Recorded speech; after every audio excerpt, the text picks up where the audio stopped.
Hello guys, welcome back to my channel, and in this video we're going to go over the new content that was added in the last update. So we're going to talk about the Guardian Road, the SSR to SSR Plus upgrade, and also the role research. I'm going to briefly mention the buffs for Doris and Raihanna, but I will make a dedicated video where we go over all the different units that benefited the most from those buffs. So with that being said, I would say we can get started with the first piece of content, which is the Guardian Road. Now this one can be accessed from the same menu where we access the Guardian test, the Guardian test, and it is a fun PvE mode. I'm going to comment more on the fun part in a second. First, let's talk about whether this content is mandatory and whether the rewards are worth it. I will say the rewards you get from just clearing the first 35 stages that are not the challenge ones are not really that insane. I mean, you get Link XP boxes, which are good. You get some crystals for True Essence, okay. You get some keys and some other stuff that I don't even remember, but not a lot of things, to be honest. So it's nothing major. Even if you don't complete all of it, it doesn't matter. And even if you do complete it and you get to the challenge stages, then clearing it will not really give you anything. Like if I clear this gate 41, I'm not getting any rewards. It's just, again, a challenge for the rankings. Then based on the ranking, you're going to get some different rewards. If you just participate into it, you're going to get 40 master keys and 15,000 of each True Essence crystals. Nothing much. And if you rank first, you're only going to get 60 more keys and just double the amount of the crystals. So nothing major, really. Even if you don't compete, you're losing out on nothing. And the title is going to boost your stats, but it hardly matters. So literally, this is a content that you do only if you want to. You don't have to feel like compelled to complete it.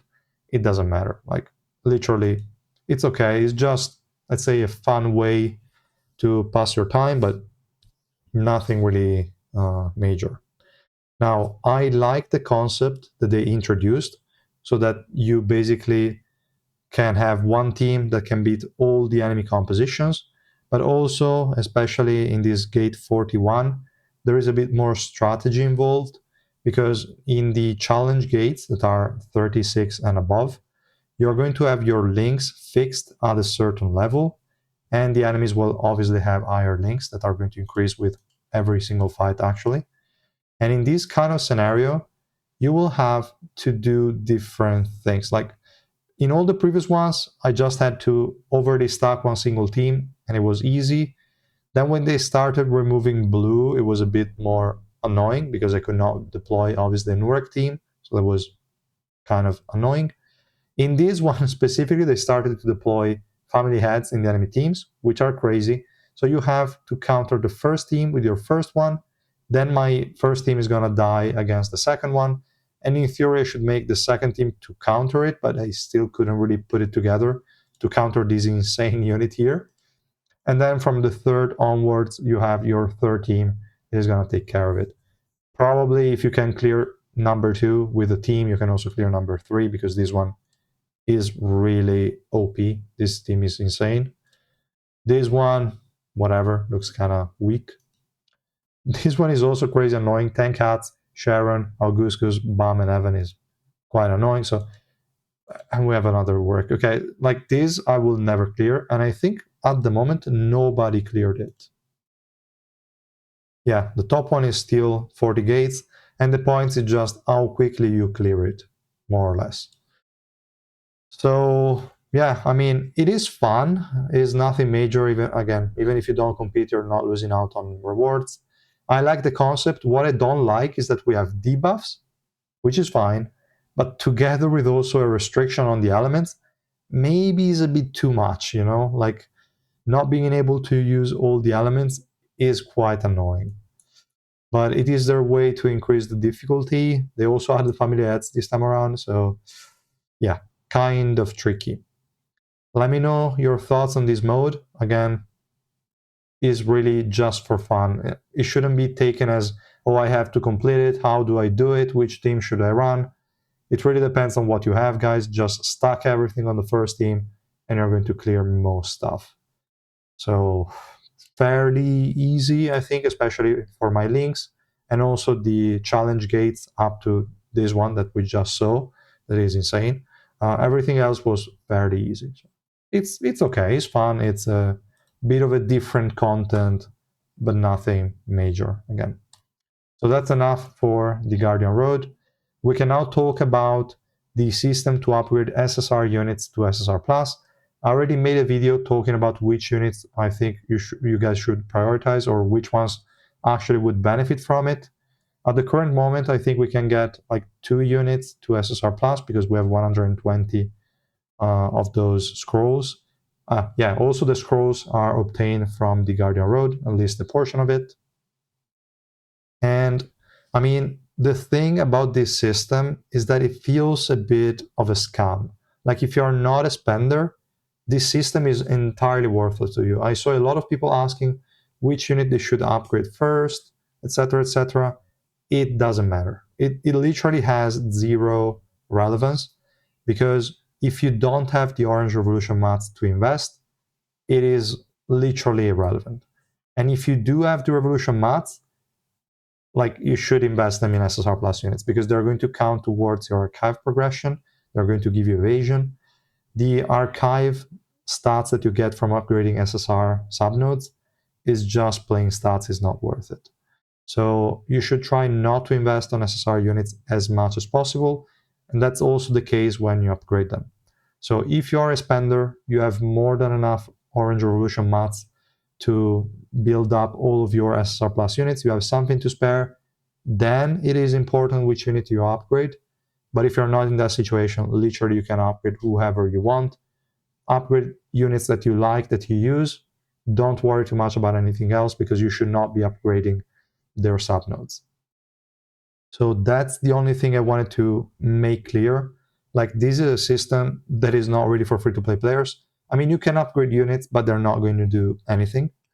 The only upgrades that count are for units that you can upgrade the max cooldown reduction for. So units like Mamana could benefit from it. Reflejo a little bit, Cassano, Nare, Cherry, those kind of units that I also mentioned in my previous video. So you can check that out. Also, read in the comments, I left some TLDR just in case you don't want to go through the whole video. It's going to be in the comment. So there are not really a lot of units you should upgrade. Also, Ayura is a good one, but again, if you cannot upgrade the subnodes, it's basically as if you did not, like, as if you didn't do anything. So yeah, I have the scrolls now, so I can upgrade a couple of them, just because why not? I will definitely upgrade this one because I think she's going to be one of those that are going to benefit the most. So we go to proficiency, we go to enhanced grade, and we do it. Simple as that. Now Anak is SSR Plus. Cool. Did it change anything? No, not yet. Now we can obviously upgrade the subnodes up to 20. I will only do it on this one. Why the hell was it only at 2? That is interesting. That should have been a 10. Probably I made a mistake, but okay, whatever, doesn't matter. I will take it at 10. I don't even want to take it to level 20. It makes no sense to me. And also the cooldown reduction could be a good one. With the amount of resources I have, I can afford to do it. I should probably do it. But the rest is really not worth investing. So this is an upgrade that for my account did absolutely nothing. Another unit I think I will upgrade now is going to be Hockney. Same reason, is a unit I always use, and his max cooldown reduction subnode could come in handy. I'm not going to level it up, but there we have it. This guy is now also SSR Plus. So if you were wondering which units I upgraded to SSR Plus, there you have it, and that's literally it. Also, I think I did not mention David that much, but it would also be a decent one. He has good active skills, whatever. There are a lot of options, but really, if you cannot invest in subnodes, it's 100% irrelevant. So that's what I wanted to say. Make sure you don't invest your Orange Revolution mats on SSR units unless you are a spender, I'd say. You can invest on, like, the effect resistance node is so cheap, it will hardly matter. don't invest in the other ones. It's really too little to matter, and you're not going to get a lot of archive stats out of it. So yeah, that's it, I would say, also for this point. Now we have the third point, that is the role research. Now, this one is kind of garbage, if I can say that, because we can only obtain these tokens from the Pioneer shop. We're going to look at that in a second. And the amount of stats you get are whatever. The first level is fine. You're going to get, I think, 6% everywhere. And I bought just a couple I think I bought 5 for each token so that you could get everything to level 3. But there's really nothing much to it. The stats you get are minor. The cost for these tokens is crazy high, in my opinion, is really a lot. I would say if you really want to use them, maybe just get level 1 in everything, and then the rest is really not important. If you want to maximize and know which roles are the most important, I would say Warrior is number 1, because they desperately need more attack. They don't have enough. Well, some of them do, like Urek, for example, but others, like Sharon, don't have it, so they would definitely appreciate it. We have a lot of attack scalers here in the Warrior role, so it wouldn't be bad. Another one that is quite good to invest in would be the Mage role. We also have a lot of attack scalers in here, so it's definitely appreciated. The support kind of depends. I probably would not invest in it. They already have the attack subnode in case, so you can invest in that one if you need to link a specific unit whatsoever. But I think mages and, again, warriors are going to be the best ones. Probably would leave tanks for last, then ranged, assassin or supports probably on the same level, and last tanks. That's how I would do it. But again, super expensive. I really would not bother with it. Let's go to the Pioneer shop just to have a look. I bought all of the ones that had only 5 of them. The cost is exactly the same for the ones that have 10 or 5. And as you can see, like spending 43k for like 1,000 of these doesn't feel right. Even though I have 1,000,000, I still don't feel like doing it, because that would be 43k for every single one of them if I want to level them all at the same time. Otherwise, I just go with warrior, mages, maybe ranged, but that's about it. So I don't know. I feel like if you are not 150 plus in hard mode, you can easily ignore this, because all of these buffs are kind of additive to each other. So this percentage, this one in the role is going to be added to the one here in the position research lab, and also in the ignition weapon slots, etc. All of those main stats are going to be added together. So this 8% is not 8% more attack. It's more like probably 0.5% increase, maybe less. I don't know. Not really a lot, because we have a lot of sources of these stats, so they really don't matter as much as they seem. It's just some additional things, but again, don't make it a priority. It's not needed. Don't worry about it. And yeah, that's all for the 3 additional contents. Unfortunately, nothing major. Like, all 3 of them are a bit disappointing, as we can see, like this role research not being that needed, the SSR to SSR Plus upgrade also being kind of a scam, and the Guardian Road not providing any major rewards. So it's just random additional content. I'm not too excited about those, but yeah, it is what it is. Now, before we close the video, I wanted to quickly mention, as I said, the ignition weapon buffs. So let's quickly open the secret floor. We can see that Doris received a really good buff from my point of view. We have from 10 to 20 swiftness in the 2-piece, and this became unremovable, so really good stuff. And then we have, for the set of 4, a bigger barrier, so it was increased, fine. But the good thing is that when you have the barrier, instead of getting the 20 additional swiftness, now you get 40. And when the barrier is destroyed, the energy of all enemies decreases by 300. So already, just with the first Doris, you're going to remove, on average, if your units are hit, 600 energy from the enemies. And then when you cast a special move, you're going to regenerate the barrier with a cooldown of 5 seconds. So you have this energy decrease that is going to be more or less consistent throughout the fight. And also the swiftness increase, depending on the unit, will be up more or less time, but it's definitely beneficial as well. So it is now a really good set. I would say comparable to Runda, but Runda you kind of want two in every team. This one you only need one. I would also say that I don't see a lot of units that can run it as the main set, so as their best in slot. It is more situational than Runda, I would say. So you might want to run one in every single team, but the unit that will run it kind of depend on the team composition. Obviously, now we might have a lot of units that are running Runda as their main set, and you might run two of them or multiple of them in the same team and on the same row. And we know that having two Rundas on the same row does nothing. So you can remove one of them and give them Doris instead. That's the first way that you can do it. So I would say keep some Doris on the side in a preset so that you can quickly assign to a unit. That would be probably the best way to use this set. It's going to be super helpful also when you're going to do the swiftness debuff floors, because they're going to reduce your swiftness like crazy, and having 60 extra will definitely be helpful. But yeah, in general, there are very few units where I would recommend this one as the main set. Some of them are Data Machine. We also have Beta.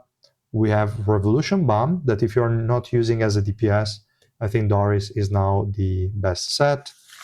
And then, to be honest, there are not really a lot more. Maybe we could think about really some supports, but there is not much. There's really not many units. XSR plus Darwin potentially is one of them, because since you're not building her as a DPS, giving this witness buff could be decent. Why not, I guess? And also she spams the special move so much that it could be acceptable. I think she's a decent user. I don't know if I want to say it's best in slot, but it's definitely a good option.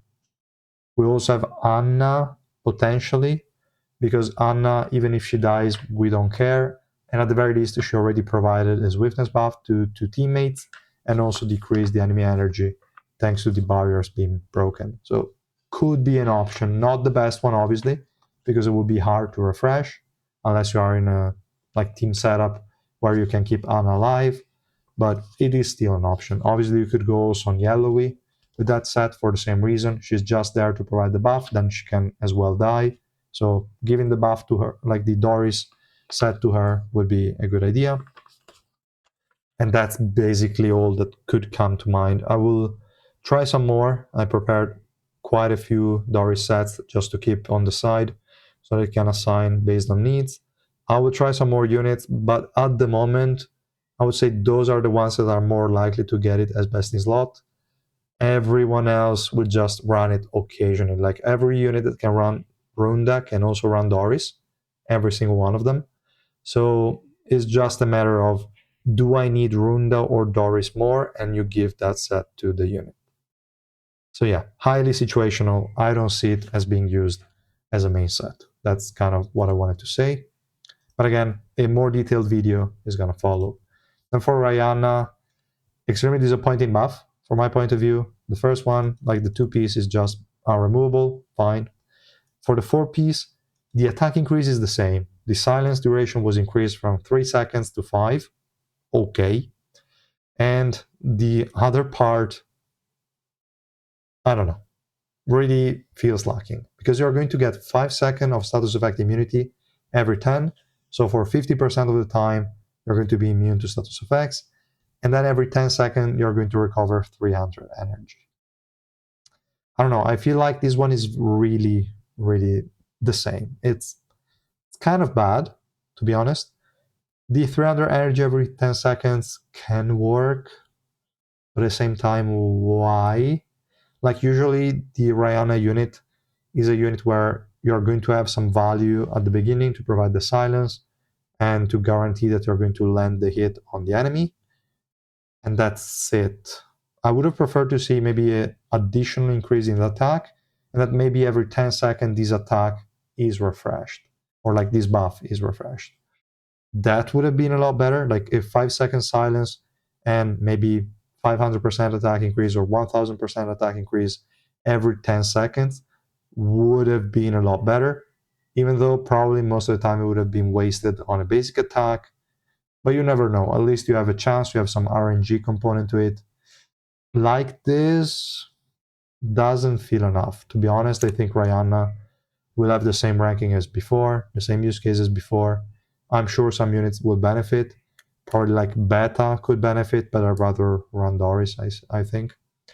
So there might be some Raihanna users that can use this set, but I don't know. I don't like it. Let me know in the comments your opinion. And yeah, I would say that's all, guys, for this video. Let me know in the comments how you feel about this update. I was expecting more, I think, than what they delivered. So yeah, kind of maybe a bit disappointed by the content. There's really not much to it. I'm happy about the new unit. That's a given. Chai is really, really strong. But the remaining stuff, other than the Doris buff, is a bit underwhelming, I think. So I'm really curious to see what they have in store for us for the next updates.